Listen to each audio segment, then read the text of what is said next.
every important word here. My name is Mark Evvanier, and we're going to spend an hour talking about an extraordinary man named Walt Kelly.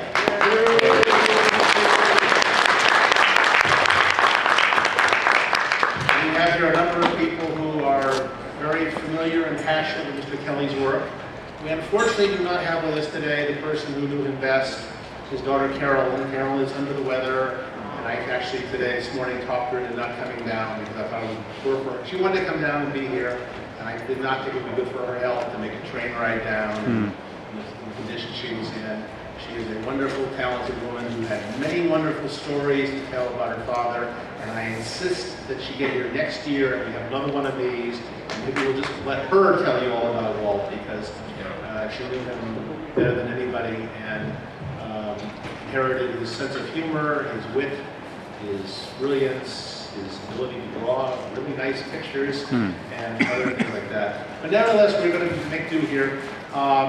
Many of you are probably purchasing the set of Fantagraphics books, reprinting the Pogo books. Tonight, the volume 2 is up for an Eisner Award. It was also been nominated for a Harvey Award. I am very confident of victory tonight. Anyway, I've helped Carolyn put these books together along with her unfortunately late co-editor Kim Thompson, who passed away a few weeks ago. And it has been a labor, a lot of these books are labors of love. I've never been involved in a book that was more a labor of love, with everybody fussing to make sure it was worthy of Walt Kelly's work. I'm fond of saying to people, if you stood in a room full of professional cartoonists and said Walt Kelly was the greatest comic strip artist who ever lived, there might be a few people who disagree, but nobody would argue too much. That's a very reasonable choice. And being around Carolyn these last many years, we've been in a relationship for some time. I'm amazed at the reaction that Walt Kelly gets. It's kind of like, here's Mark's girlfriend, they're more interested in me, and all of a sudden they find out who she is. And they shove me aside, and grovel, and tell her their favorite Pogo sequences and quote lines, usually wrongly. And it's been fascinating, this.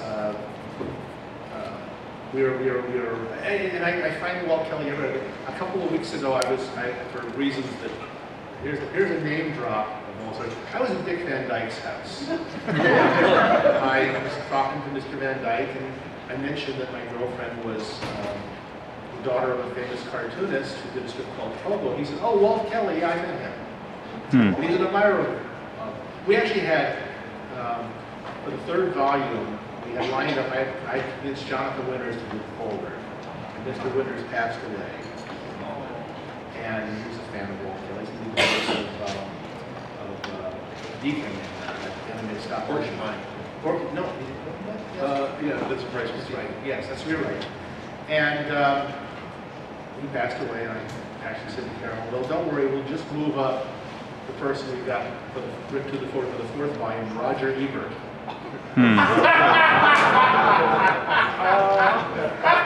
So that didn't work out. So, kind of in a little desperation, I called a friend of mine, Mike Peters, Pulitzer-winning editorial cartoonist. I said, "Mike, are you in good health?" He said, "I'm in great health." I said, "Good." And Mike was, he could not have been happy. In fact, he started weeping with joy on the phone. He was going to get to tell the world. It could be any Walt Kelly book. And I'm just so proud of these. I have really very little to do with the fact these books are as wonderful as they are. Obviously, Walt gets the top billing and Carolyn gets the second billing. Watching them over and designing covers, the graphics, and all the illustrations. Those are all her careful choices of every single picture and placement of everything. And she really understands it really well. And I'm just, pleased that I've got my name in each book so I can brag and I have something to do.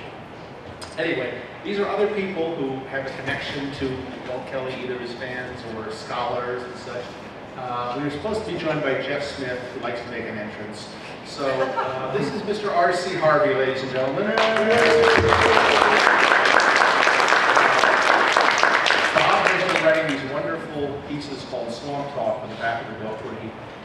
annotations, in which he explains all the topical references, things that might not be as familiar to you. Mr. Kelly, if nothing else, he did not talk down to his audience. He presumed they were worldly wide, that they knew what was going on in the news, that they'd read a book or two, that didn't have funny pictures in it.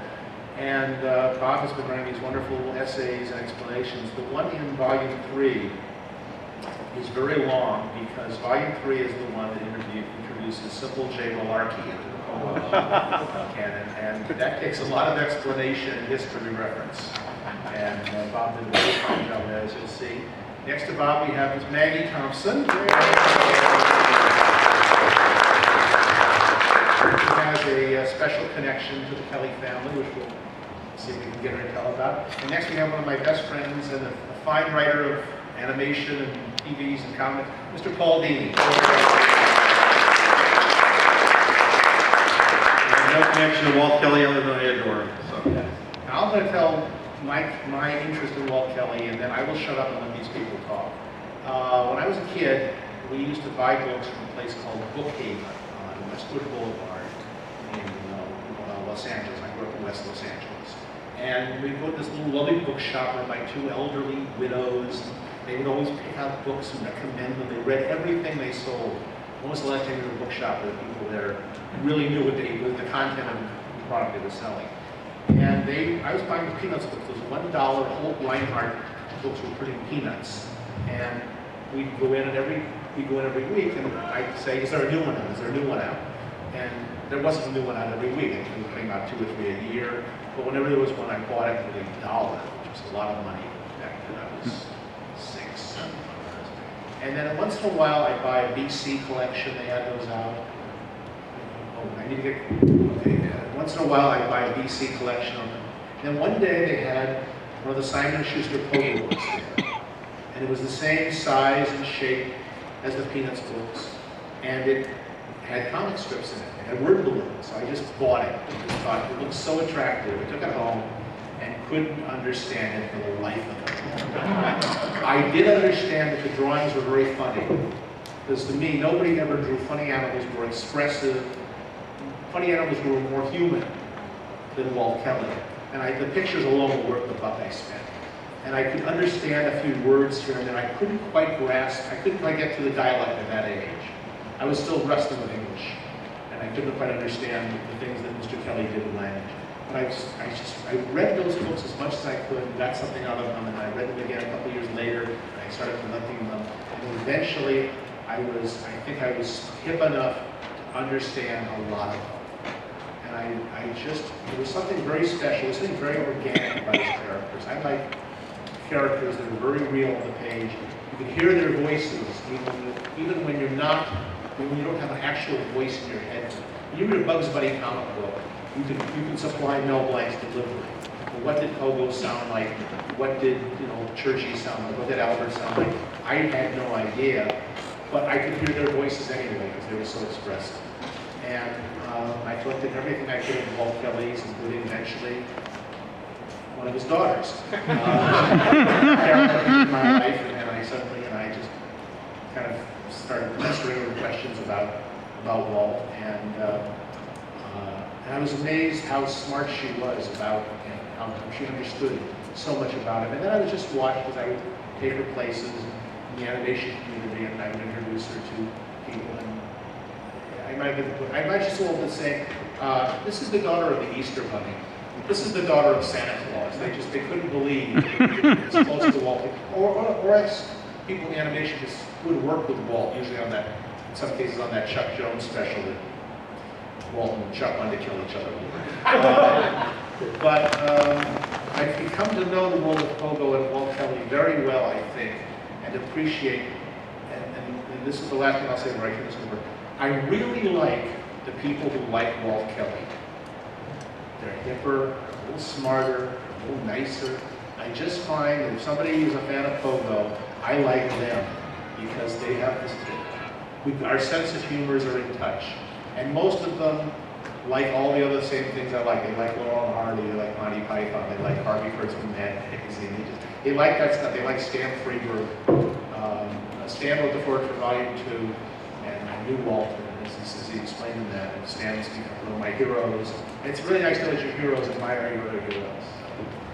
Bob, you want to tell us when you first discovered Walt Kelly? Do you remember that? Oh, yeah.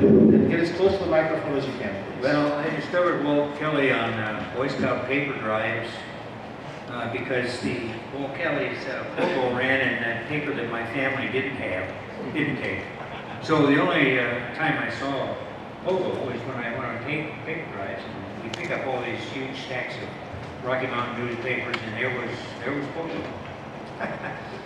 That's instructive, isn't it? Did you like it from the start? No, I didn't pay much attention to it, really. I don't know how old I must have been. Well, let's see, 13 or 14 probably. When did you start liking it? I don't even remember. When did you ever start liking it? You never started liking it. I never did, no. Well, the thing about, I suppose it was the first Pogo book from Simon & Schuster. Simon & Schuster. And that was probably the first, well, I was buying the comic books about then too, and I liked the comic books. A lot of the wordplay was persuasive.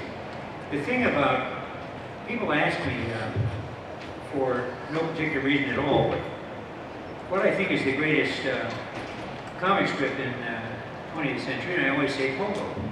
And the reason I picked Pogo as the great comic strip is because Walt Kelly did with that comic strip all the things, he exploited all of the resources of the comic strip medium when he was drawing Pogo, all of them. I've said for years that one of the definitions of a comic strip is that the words and the pictures work together in such a way that this guy is Jeff Smith. Come in here.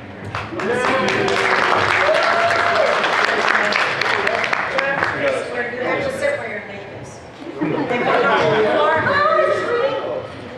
He's late because he went to see a barber and failed.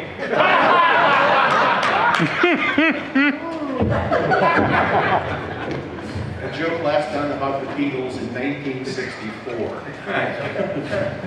Anyway, what I was going to say, he exploited the resources of the comic strip medium in ways that almost nobody has done before or since. It was a satirical strip, but you could read it just for jokes because you didn't have to understand the topical or political references. It was still funny. The words sometimes did not mean as much, or as the satire was not as perfect, if you didn't understand the implications of the pictures. The words and the pictures worked together to create a meaning that neither words nor pictures had alone by themselves. He used caricature in the strip. All of the things that you think of that could happen in a visual medium, in a verbal visual medium, happened in Kelly's Pogo. And he played with language a lot, too. He loved the language, I'm sure. I can tell that by reading Pogo. He loved to play with words. You mentioned, Mark, that he, one of the things I found out by annotating these things is just how, wide Walt Kelly's sort of general knowledge was. The things that he could make references to. How many people know what equine sherdloo means? Yeah, a few there, all right. Well, there was a typesetter. Yeah. Well, that was something, he had a character named Equine Sherdloo, and it's a perfect name for a character. And the character didn't have anything to do with typesetting. But there are all kinds of references in Pogo to obscure events, historical, contemporary. They're not all political. Sometimes they're literary. And so, as Mark said, he never wrote down to his audience. Here's a story about it involves Wally Wood, the great DC science fiction cartoonist. And at one time he offered to help Kelly produce Pogo. He said that he would help him by drawing the strip. And Kelly said, no, drawing the strip doesn't take any time at all. It's the writing the strips that takes the time. So he produced these things awfully fast, I think. Let's tell people what each one should do. Should I tell them what each one should do? Let me see if you know what it is. Well, what it is typographers, when they had loose type, would have the letters in the order of most needed. E was the first most common letter in the English language. T was the next. A was the next. And that's the letters, the top row of, it's just like on a keyboard. On your keyboard you have QWERTY is the top row, QWERT.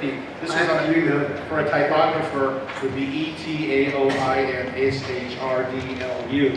and that was the order of the most common. It would just go all the way down eventually to X or Q, whatever the least known letter was. So. And the reason that's significant to a typographer is if they made a mistake, a line typographer, if he made a mistake, he couldn't go back and do it. He had to cast out the whole line.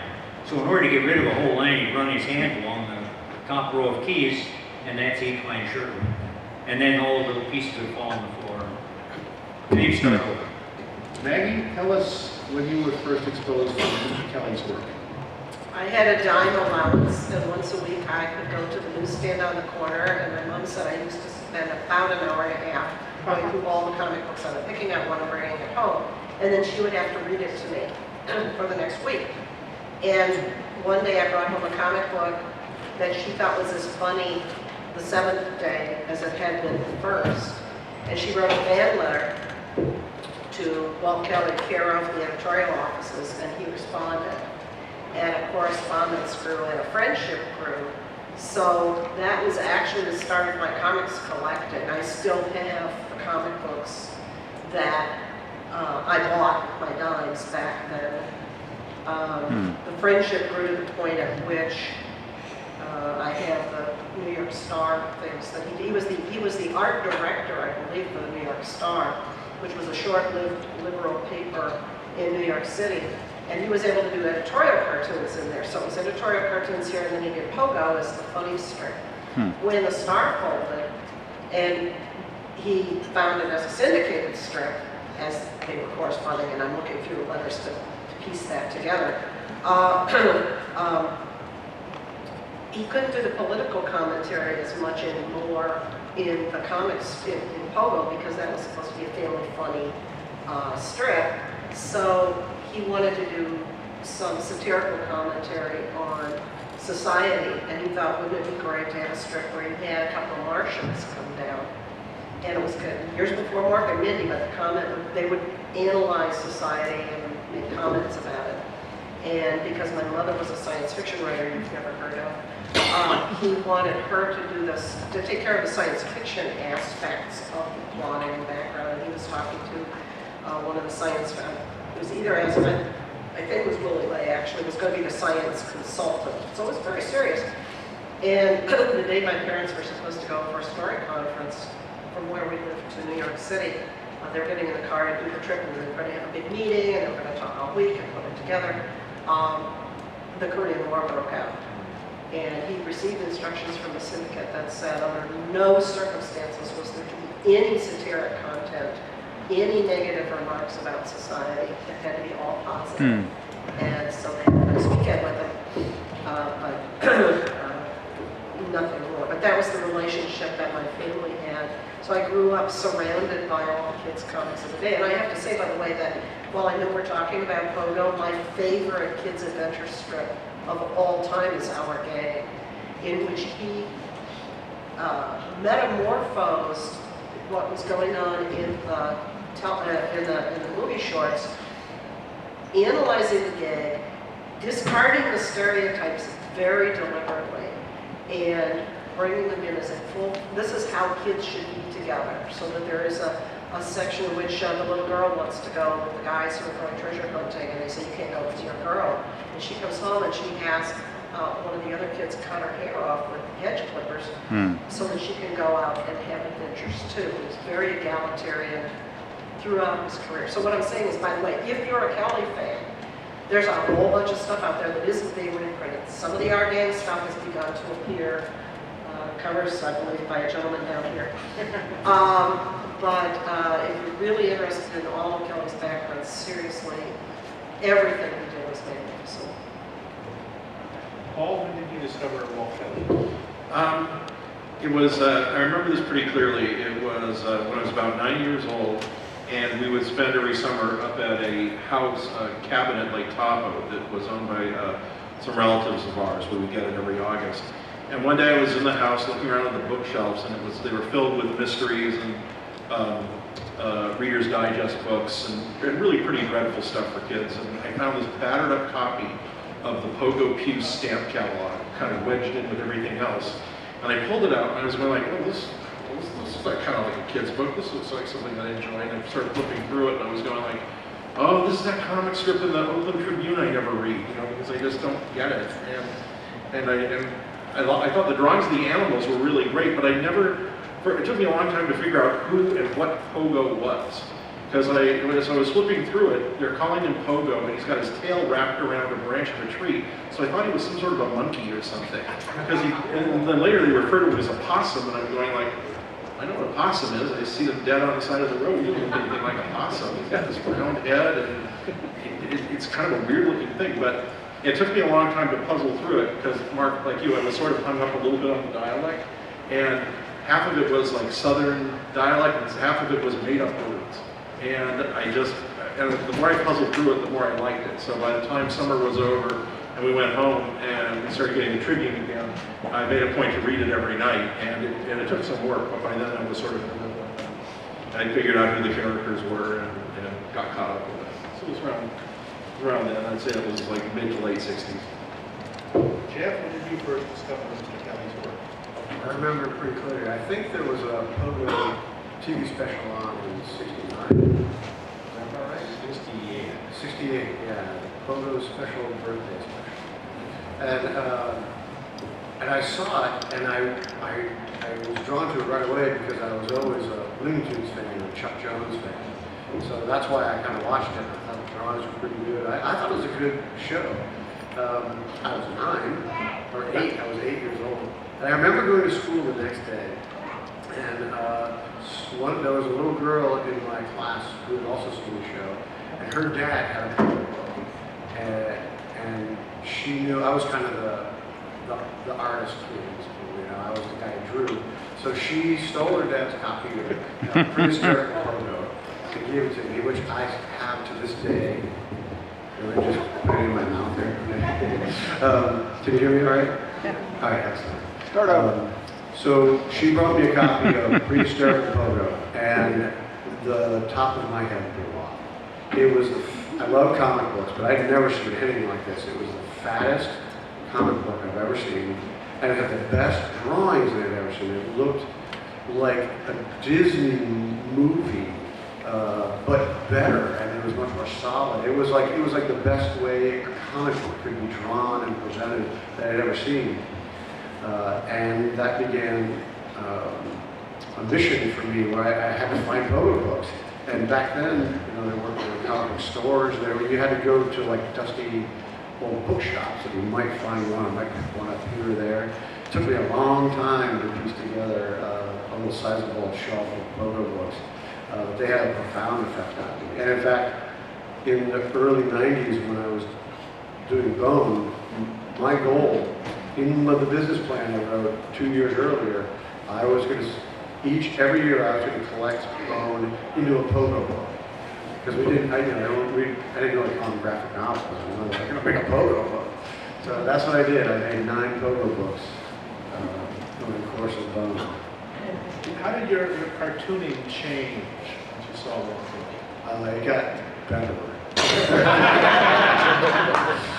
Well, he was doing the classic, you know, the traditional big nose, 3 fingers, big foot cartoon drawing, but there was a level of craft here. There was a solidness in construction of these characters so that they were standing solidly on the ground. They existed in that space. They were totally real. And they held something, their fingers were curled around it, and they held it. And they did it correctly. I remember when he would tie somebody up with a rope, or there was a rope around a stick and he was fishing, He drew the knot correctly. Like you could trace the line with it over, and that's how you go back over there. He drew that.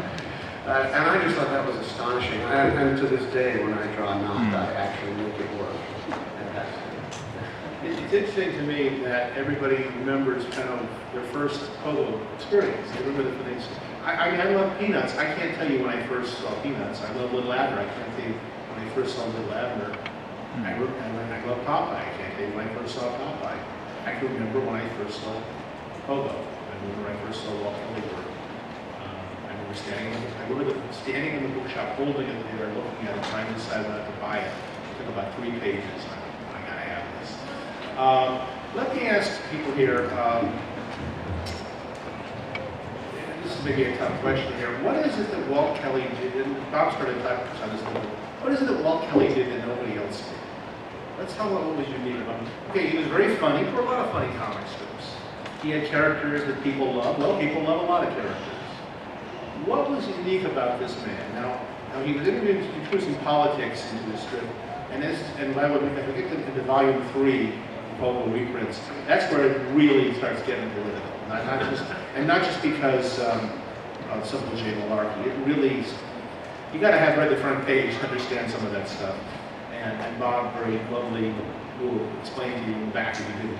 But Little Abner already had some political content at that point, didn't it? He'd done these stories that were such. What was unique about Mr. Kelly's work? Anyone want to field this? His animals had bare feet. That probably is the only thing. So. Quotable.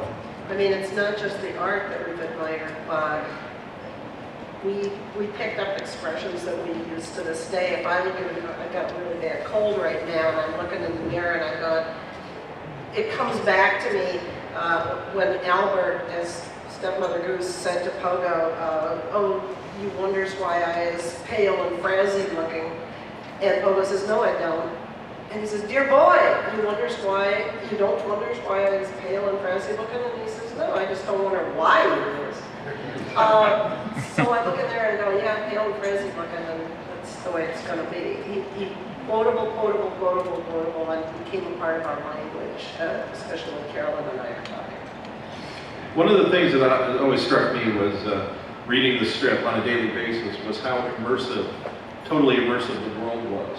That when I would follow along with it, he would often have several storylines going at once, and one of the ones I most vividly remember was from the early 70s, where he introduced this hyena character that looked like Spiro Agnew.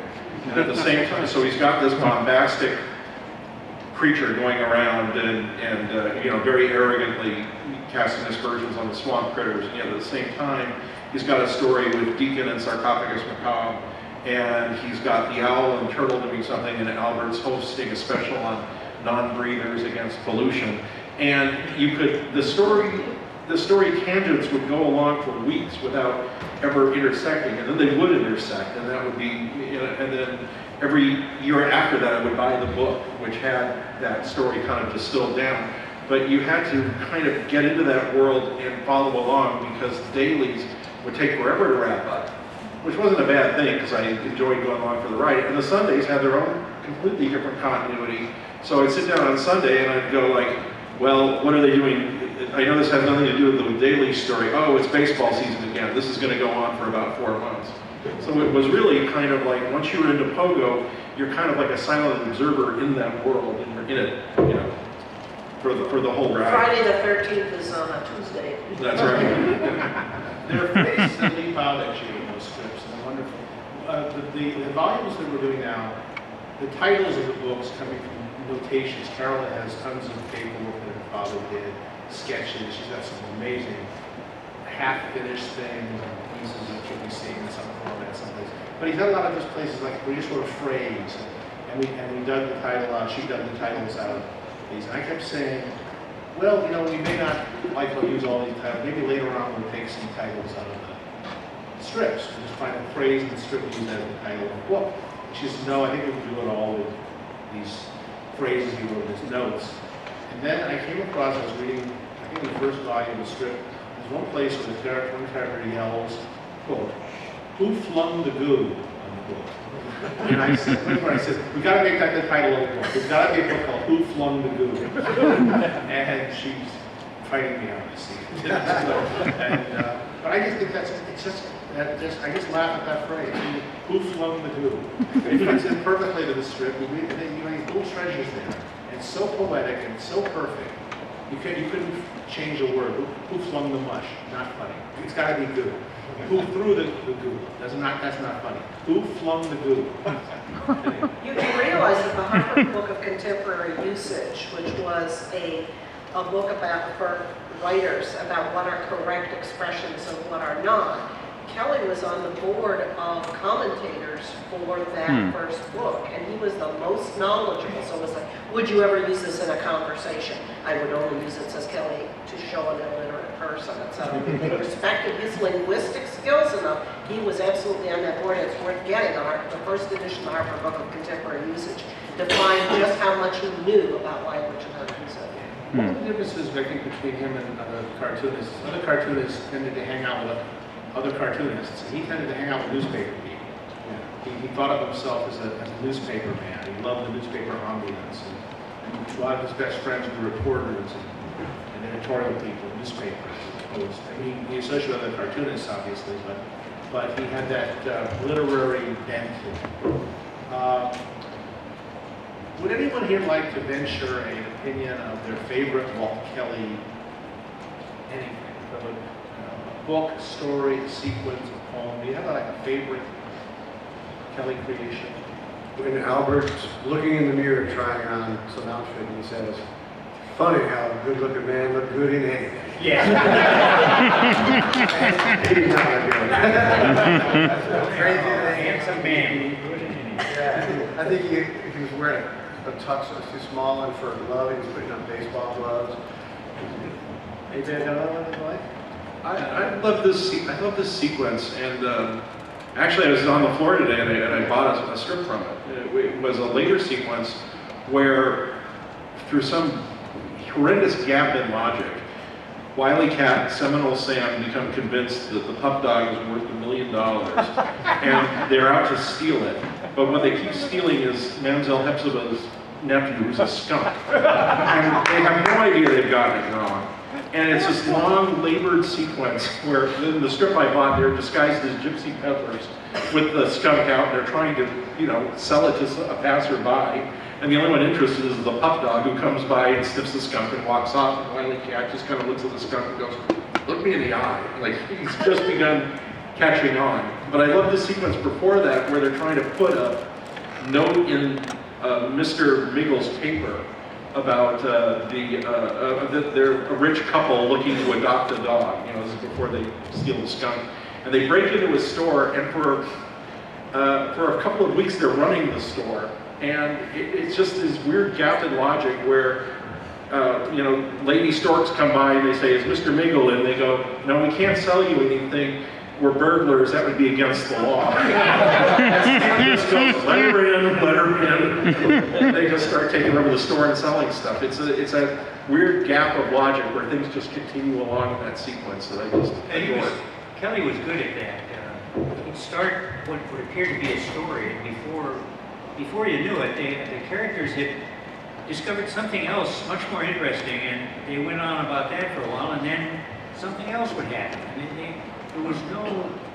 There was a string of connection, but there was no necessary logic. I liked Dr. Noah. Yeah. That was in Pandemonium. Yeah. Maggie, you got a favorite thing you want to mention? Again, since I was with it back in the comics days, it's things like you would take a scene that, Rainy Days is frustrated from visiting your friends, and so it's a whole thing about going over to Albert's to have a party, and Albert gets locked out in the rain, and there's a scene where Albert's going along, and all he's got is a wooden spoon.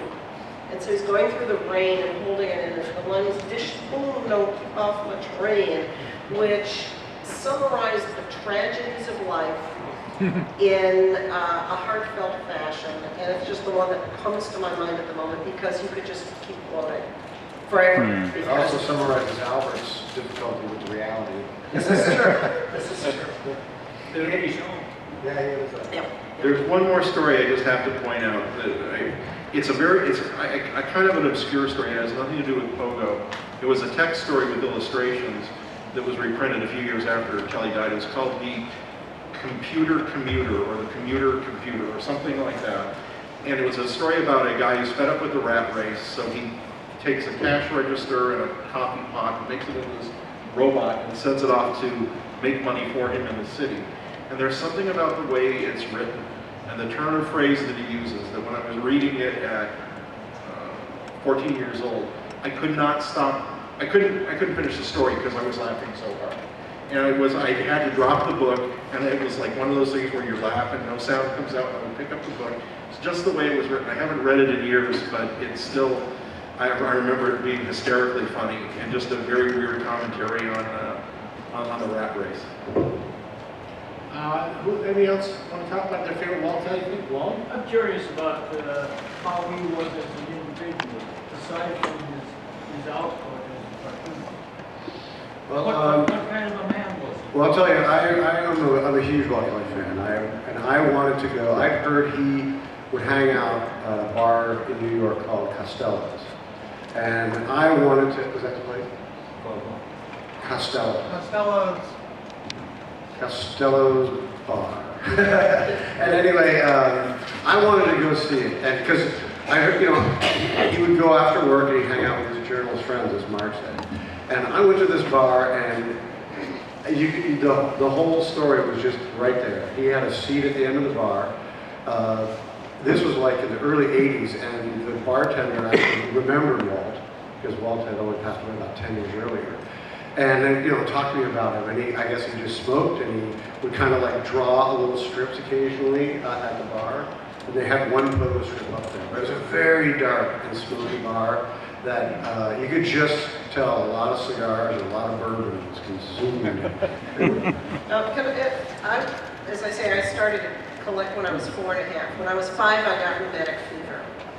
And my parents were corresponding with Walt back and forth at this point.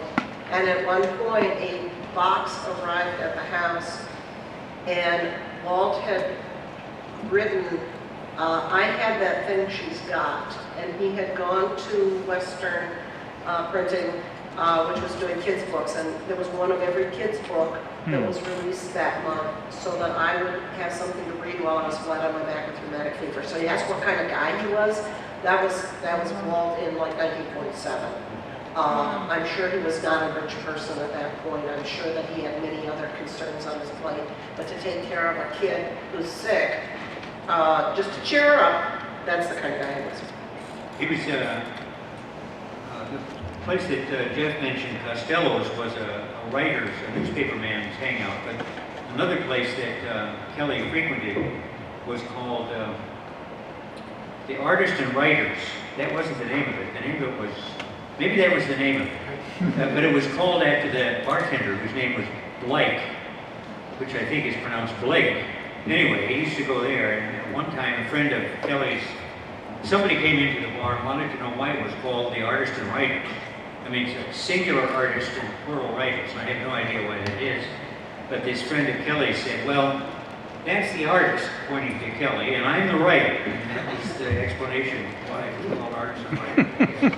But he was famous for the kind of conviviality you associate with a bunch of men sitting around drinking beer. And as far as anybody's ever been able to tell, nobody who was drinking with Kelly ever paid for his drinks. Kelly picked up the check most of the time. Any other questions? Okay, can't talk right now. Any other questions right now? His education background, what brought him to cartoon? What brought him to cartooning? What brought Walt to cartooning? He was an animator. He actually worked for Disney originally. He worked on, for sure, on Dumbo. I believe he worked on the Crow sequence. I never saw an elephant. Fantasia, too. And Fantasia. And then during the strike, the big strike in the 30s, he he did not, he was kind of a labor guy, and so he left the studio and went over to Dell and started, so he moved from being an animator to being a guy who was just cranking out comic books for Dell. And he did all sorts of ones. He did funny animals, he did, well, they mostly did about funny animals. They also did Our Gang, that Maggie mentioned. And he started Pogo as a comic book in the 40s, and he just liked Pogo, and it was his stint at the New York Star where he started to take this Pogo character and do it as a comic strip that obviously he found his voice and his character. So then he eventually launched Pogo for real as a comic strip in 1950. Am I close on that? I would add, actually, as far as I know, his first work in comics was a comic strip for, I believe, the Bridgeport paper, Life of P.T. Barnum, which was text underneath and then art on top. And then he actually has work in a 1930s DC comic book, Cannonball Jones, I believe, in the Funnies #1. It's a half-page strip. Then he went to work for Disney. He did not leave Disney because he was for labor.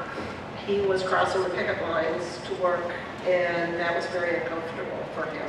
And so he left, but he had been working so hard for Disney. I think Disney gave him a recommendation when he went to New York, where he started to work for Oscar Levesque. If you look at Fairy Tale, the first issue of Fairy Tale Parade, I think it's entirely Kelly, and it looks to me like his proposals. That is, there's so much labor, there's so much detail on that. It's like, look, this is what I can do, would you give me a job? And so I think he got an endorsement from the Disney outfit, which was already licensing and stuff to Dell.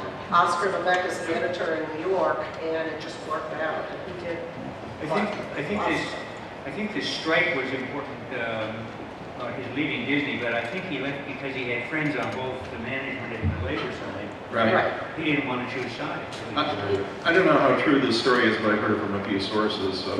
But at some point in the 50s, after Pogo had been running a few years and it became a success, somebody said, you started at Walt Disney's. Did you ever have any contact with Walt, and did he ever teach you anything of value? And Walt said, yes. He taught me how to get back on the lot after drinking all through lunch with and looking sober.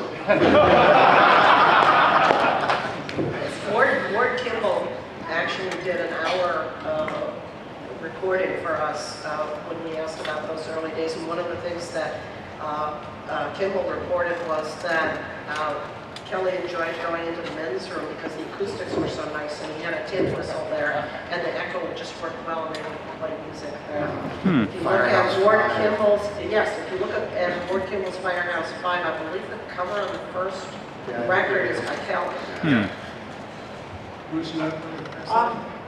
His comic strip appealed to intellectual readers, which is a somewhat limited market.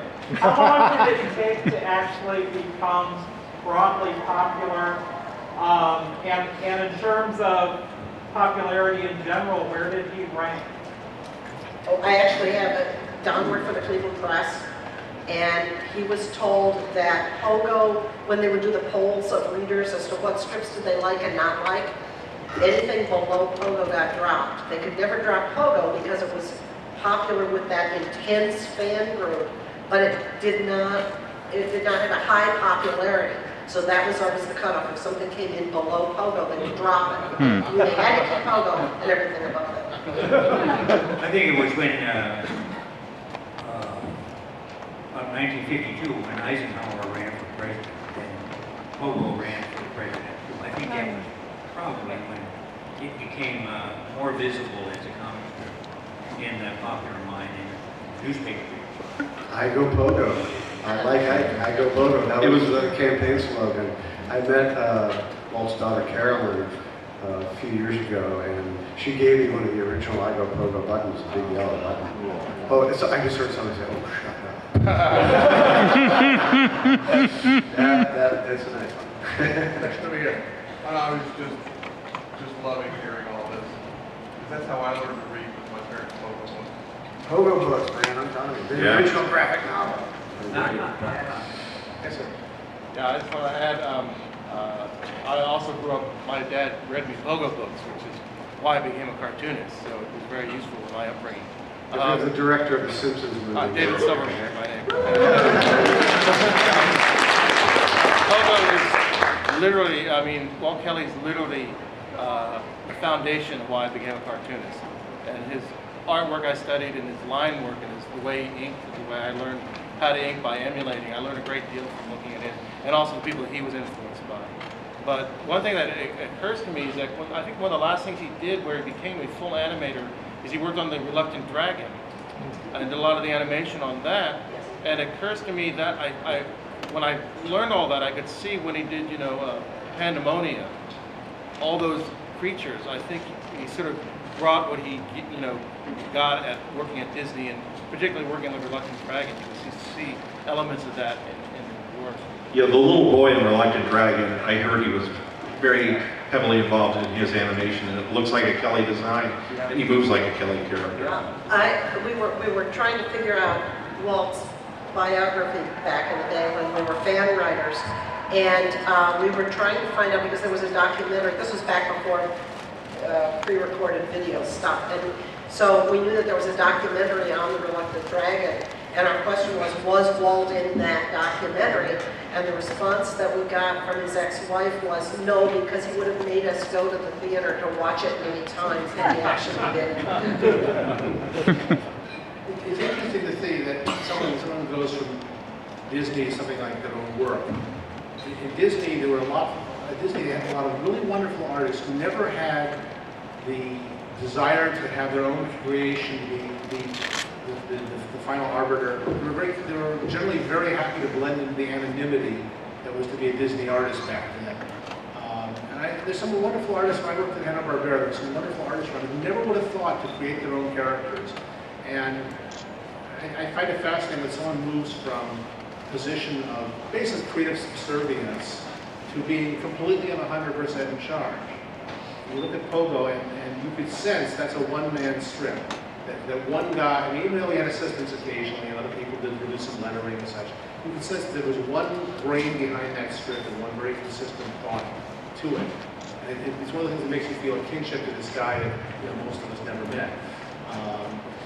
There's a connection there that I find fascinating. There's some very wonderful strips that don't have that. The strips that I enjoy, you don't have the sense of who the cartoonist was, and there's strips where you just know, oh gee, I like this guy. I've never met him, I don't know what he looks like, but I like him. Some people have said that Kelly was one of the few cartoonists to escape the Disney machine and invent his own way of drawing. There's no obvious Disney influence in the way Kelly drew, except one thing, and you mentioned it. His characters have weight, and that's something you learned at the Disney studio. Characters stood on the ground, and you could tell they were standing. They weren't just poked there like toothpicks in an olive or something. You mentioned his line quality. One time I was reading the internet, some guy at some forum was holding forth his expertise for Walt Kelly. He said, there's a whole long period in the 50s when he was using a Gillette flexible pen tip. And I turned to Carolyn and I said, did your father ever use a Gillette flexible pen tip? And she says, no, never did, never used that. He used a brush and all that stuff. So I wrote back, I'm sorry we took wrong, he used a brush. And the guy wrote back a little while later posting, my sources say he was using a Gillette flexible pen. My sources were sitting on his lap when he was inking.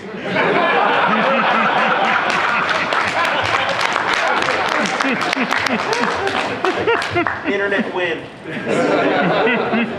I don't know how you can, I mean, the job of annotating has got to be falling down complex. We had a friend in France who was trying to translate Pogo, and the very first thing that he did was a Sunday strip where I think a frog drops to one knee and goes, "Mammy," and he said, "How do I translate that?" He said, "What is that a reference to?" So I mean, anything even as minor as that is amazing. Well, the trick in annotating Kelly is to be able to recognize what is a reference to something outside the script. And you have to be really old to do that. Well, and know the details. So in the first Pogo book, you have the real McGee, the substitute mailman, who comes because Uncle Chuck Curtis is sick. Well, my dad, I Ed Curtis, understood all of that reference. Ed Curtis, who was Chuck Curtis, and my mother's maiden name was McGee. And so that's an inside, which I believe you covered. I would like to go on with this for a long time, but there's a wonderful comic book called Health Quest that's coming in here to talk right after this. I would like to say Carolyn is very sorry she can't be here. I'm sure I'm going to go right back and phone her and such. We'll get her down here next year and we'll make her tell us all about her father, and you'll find out fascinating things. You can join me in campaigning for a volume we call Who Flung the Goo? Maggie Thompson.